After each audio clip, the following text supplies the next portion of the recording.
Kumaliwa sa Shadow Road. Pagkatapos kumaliwa sa MC West Boulevard. Sinusulitan natin ito kasi, this past few days hindi tayo nakakapagbati ng mga pamilya. Dami nangyayari. But of course, we wanna know kumusta po sa inyong mga lugar. Ay. At saka, kumusta po especially sa Maybe mga it's much better. Bulacan, yung mga nakakausap We will natin take this that. past few days na nalulubog talaga sa bahay. Yung mga kababayan po natin sa Puerto Galera, meron pong isang namatay sa landslide doon, limang landslide ang naitala nila. At walang residential area doon, mga kalsada yung partner ha. Imagine Kumaliwa mo, sa Shadow Road. nagbibiyahe ka lang, biglang Pagkatapos bigla kumaliwa tayo sa lupa. MC So, West ingat po Boulevard. tayo lahat pag nasa biyahe po ngayon. Matagal-tagal pa po siguro itong mga ganitong pag-ulan. Naka-red rainfall pa nga tayo kanina or orange. In 70 meters, turn left Yun po onto talaga McKinley yung West naririnig Boulevard. ninyo mga kapamilya. Pinapaalala na mag-ingat po tayo. Yung narinig sa cellphone ni attorney kanina. Si Grace Pedregosa ay nanonood na rin sa atin ngayon. Yes, partner. Si Ray Santos nandito na rin sa live stream Continue for natin. 200 meters, then turn left onto Moulton Avenue towards BGC. Maligayang kaarawan. Maligayang kaarawan sa iyo. Wow. Sanjobi Omerito. Aba. Japanese yung partner. Aba. Ano bang ano? Pilis na bida. Di ba?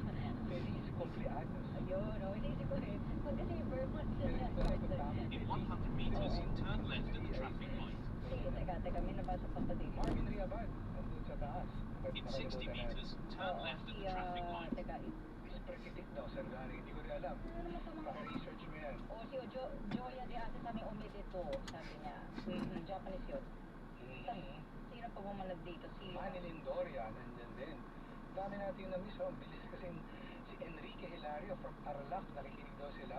Si Pia de la Cruz partner, pabati naman po kami dito sa Tarel Coan. Maulan na hapon po sa mga cyber boys sa Tarel Coan. I think that's Tarlac Electric Company. Oo. Opo, so sila po ay nakabantay doon. Pero baka supply ng kuryente dyan. Si Clarence J.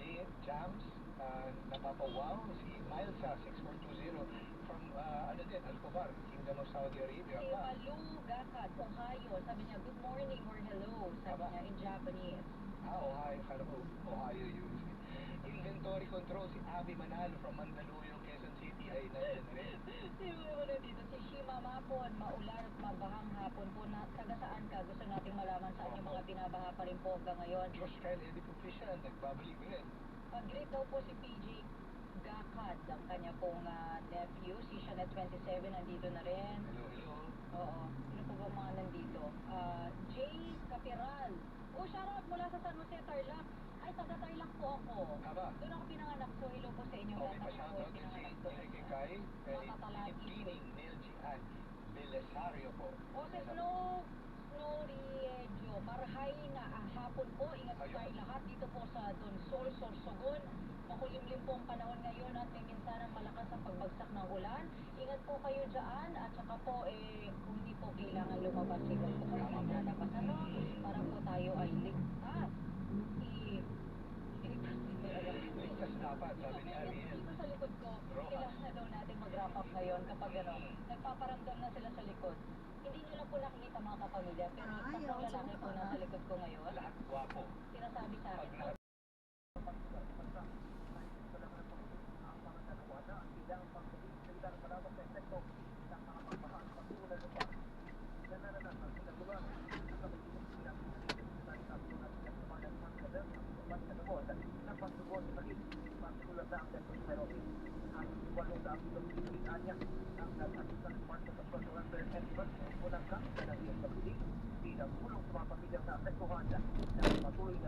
In 100 meters, turn right at the traffic light.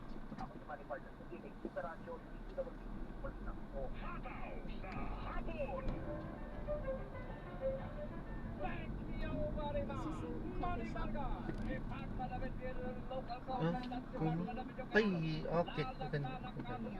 Ini kasi. Okay, ma'am. Thank you.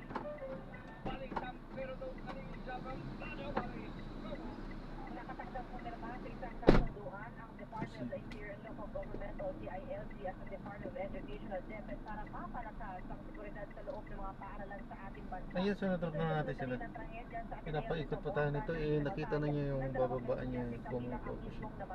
Medyo bumaba ko siya dito. Oh, yes, no. Mas maganda pa. Mas patungkol sa mas mas na security protocol sa mga eskwelahan. Ani Rimulya kabilang sa hinihingi nila ay mapayagan yung mga barangay Mas tanod na mapabilis. naglagay ng istasyon. Ayan, so Sa mga paaralan. medyo mahina talaga ngayon. Kilala ng mga barangay tanod Ang daming mga na pwede nilang kausapin o kaya ay sitahin. Sa ngayon, limitado ang presensya ng mga tauhan ng Philippine National Police o PNP Hina sa talaga. loob ng mga paaralan. Ngunit, una silang inatasan na mag-monitor at magpatupad ng security measures sa labas ng mga eskwelahan. Ayan, so maraming salamat po sa panonood. Ayan, at ay yung pagtugon sa bullying. tayo gagawin ng ibang video sa ating susunod na mga show. Paano po? This is Jam, the Filipino channel. Ang inyong pumikot. Paano po? Alfredo. Alfredo? Kailan kaya tayo magkakaroon yan? Alfred! Asang takaw yun? Pang bilyonaryo lang. Milyonaryo pwede na. Kung daan-daang milyon naman mo pera mo, eh di okay na yun. Pala po.